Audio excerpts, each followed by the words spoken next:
دبڑو کوالینا میں جون سنا آشنا کردے رب بار بار میں بسم الله الرحمن الرحیم حامدا و مسلیا اما بعد. زما عزیزانو، ما تاسو سره د اعتکاف هغه مسائل روان کړي دي. نو نن به ان شاء الله دی ویډیو کې د اعتکاف هغه مسائل ز تاسو سره چیړم چې په کوم خبرو سره اعتکاف ماتيږي. هغه کا نارینه په مسجد کې ناستي او زنانه په کورونو کې اعتکاف ته ناستي دي، په هغه مسایلو سره اعتکاف ماتيږي. نو د ټولو نه اولنۍ مسله خدا د محترمو کوم سړی چې په جمعات کې اعتکاف ته ناست دی، هغه د هغه اعتکاف خاني د حدود نه بهر ووتله، یعنی د جمعات نه بهر ووتله، نو د هغې سره اعتکاف ماتیږي. دغه رنګ په کور کې زنانه هغه په خپل اعتکاف خانه کې هغه پردو کې هغه کمره کې ناست وي، د هغې نه بغیر د ضرورت راووتله، نو په هغې سره د هغې اعتکاف ماتیږي.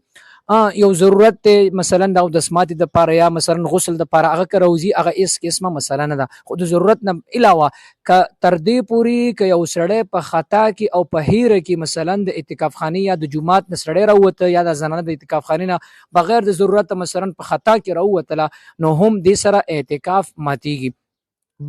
بله خبره دا محترمو،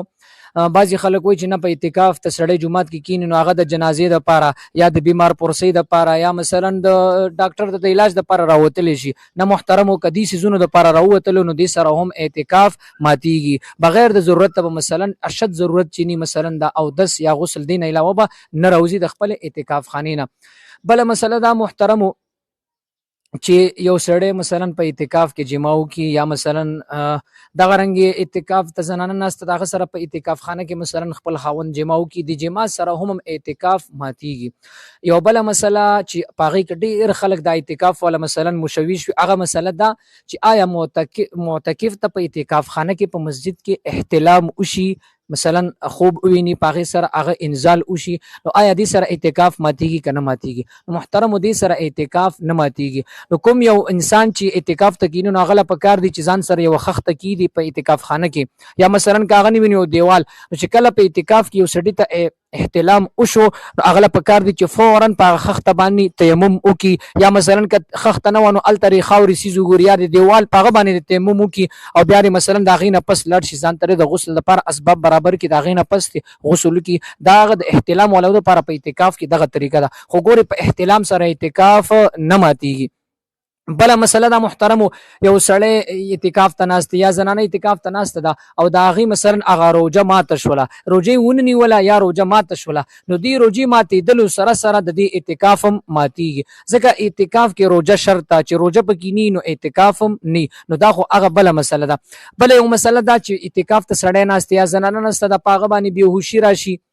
یا مثلا لیونتوب پې راشي یا پې بل څه مسله راشي، جنات پې راشي، نو آیا دې سره اعتکاف ماتیږي که نه ماتیږي؟ نو دې دپاره محترمو علماو دا ذکر کړي دي چې د دې سړي دا بېهوشي یا د دې دا لیونتوب دې باندې چې کوم دا مسله حالات راغله دا د یوې ورځې نه کم وي، مثلا ګنټه 2 3 4 ګنټې وي، نو دې سره اعتکاف نه ماتیږي. او که چېرته د دا لیونتوب یا بېهوشي چې کوم دی د یوې شپې د یوې ورځې نه واوړي 24 ګنټو نه زیات واوړي، نو لهذا دې سره د دې اعتکاف بیا ماتیږي، نو دا دې پکار دی چې د اعتکاف نه راوځي. بله یو مسله درته دا ذکر کوم چې هغه دا چې کله دا اعتکاف مات شي د کمې ورځې، نو صرف قضا به د هغې یوې ورځې راوړي، یعنی د هغې یوې ورځې نه علاوه د نورو ورځو ګورې په ده باندې قضا نشته دی، هغه به دی چې د روژې نه علاوه په کوژه کې به چې کوم دی یو ورځ اعتکاف ته کیني، روژه به ونیسي او یو ورځ اعتکاف به وکړي، نو لهذا ده به هغه ذمه چې کومه ده د ده به هغه فارغه شي. دا هغه د اعتکاف هغه مسایل چې ما تاسو سره وړاندې کړل چې مثلا په دې باندې هغه